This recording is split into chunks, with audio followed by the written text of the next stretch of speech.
Okay, welcome everyone and welcome back to the channel called Coding Code. So this is briefly a channel in which we upload courses, we upload a solution of questions on about algorithm. So from this explanation you can see these are brief courses about algorithm. So today we are going to dive directly to the context of the day. Now we are going to continue exercise 3 because we did 2 previous exercises last week, and this week we are going to continue with this 3 more exercises. So now we have the exercise 3, which talks about what? Write an algorithm that displays the sum of prices of a series of articles entered by the user and end with -1. Now let's take it back again. Write an algorithm that displays the sum of prices of a series of articles entered by the user and end with -1. So now if we come directly to this level, let's just try and reason on the question. So now our famous solving point, which is what? The H2W, which stands for what? The how, the where, and the what. So now the first thing is the how. How do I solve the problem? Now for instance, let's take this image to be our case study, where the column called particulars is actually let me say materials or articles, and then the other side where you see amount is prices. So now imagine what elements such as what? Raw material.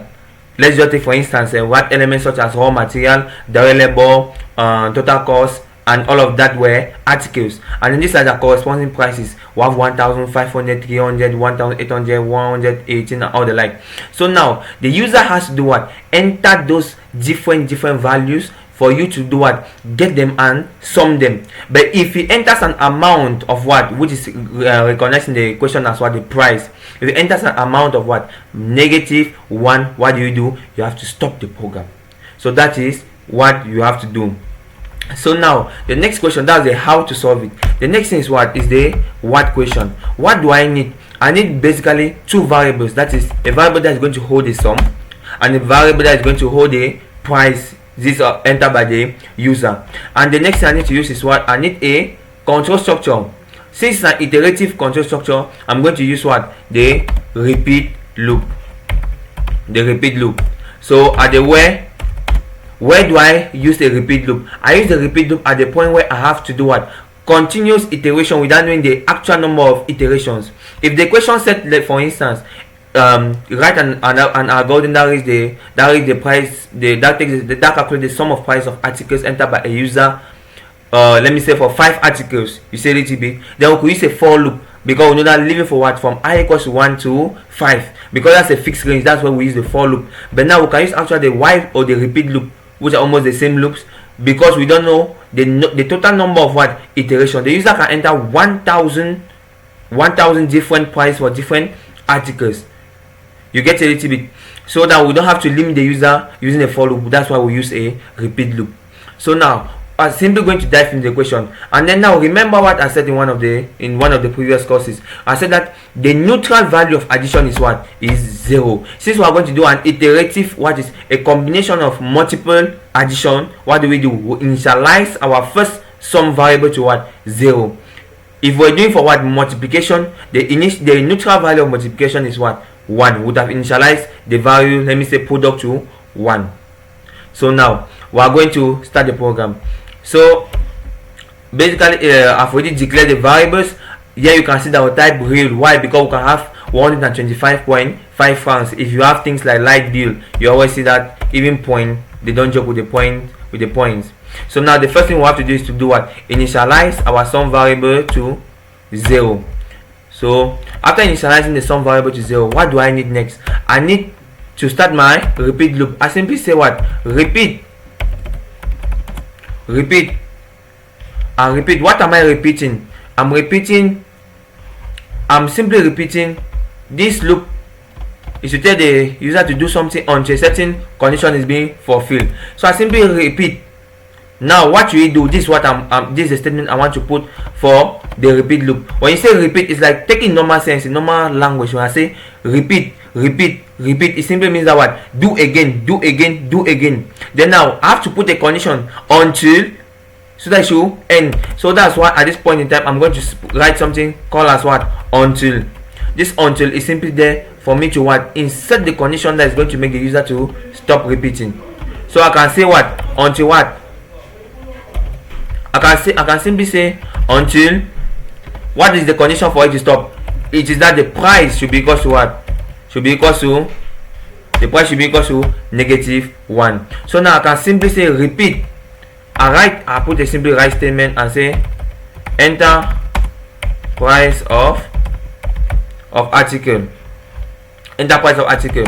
Then now what do I have to do? I have to read the price of the article and so in the variable rate, in the variable price I meant to say.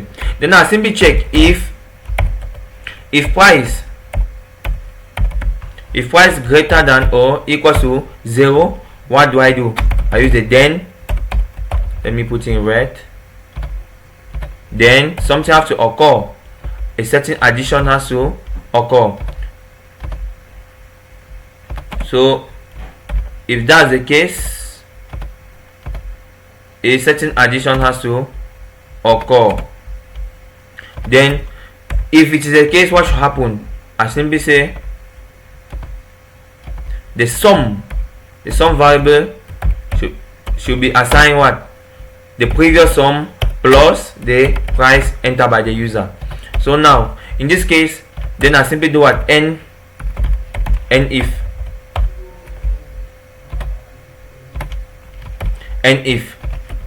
then now I can simply come out of this repeat loop and do a write statement. Right, I simply tell the user the sum of articles equals, I put comma, the variable sum. So that is all about the program. Since we have already gotten the sum, we can simply print the result to the user as shown in this question.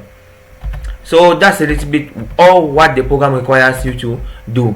Let's do a simple trace of the program. For instance, I will take, let me say, 3 articles from the user and let's just try and do the trace. So I take test slash trace. So some people call the test the trace, and some people prefer the term trace, some people prefer the term test. So no matter the way it comes, is the same thing. So what do I do? The first thing that's going to happen is that what? The first instruction is what? Sum is assigned 0. So the variable sum is given the value of 0. So sorry, let me remove the underline. So it means what? The variable sum is given a value of 0. Now you say repeat. What should we do? It asks the user to enter the price of article. For instance, if I say this is what is going to tell the user, enter price of article. Let me say the user enter what? 145 francs. So now this simply means that what? The variable price is assigned a value of what? 145. Now it comes and check, is price greater than or equal to 0? That is 145 greater than or equal to 0? Yes. What happens? The variable sum is assigned the previous sum, which is 0 plus price 145. So it means that the value of sum is what? 145. Now it comes and check. It comes and check. They say until what? Price is equal to -1. Is price equal to -1? No. It means what? I should repeat again. So now it comes and asks again the user, enter the price of article. Let's say the user enters another price of what? 100 francs. This simply means that what? The variable price assign a new value of 100. So what happens? It comes, it checks, is 100 greater than or equal to 0? Yes. What happens? The variable sum is assigned what? The previous sum 145 plus price. What is price? 100. So the variable sum is assigned a value of 145. Now it comes and check, is 145 equals to -1? No. It continues repeating again. It comes and asks again the user, enter the price of an article. Enter the price of an article. The user enter, let me say, -1 this time. It simply means that what? The variable price is assigned a value of -1. Now it comes and check, is -1 greater than or equal to 0? No, it doesn't enter here. Now we said it should end when what? The price is equal to what? -1. So this is where we end the execution. After the execution, what do we simply do? We simply do a write statement and say that what? The sum, we simply display to the user the sum of articles equals the variable sum. And what's the variable sum? 100 and enter 100. Yes, it's 245. So the result is what? 245, which is the actual sum of the price of the articles entered by the user. Thank you for watching this video.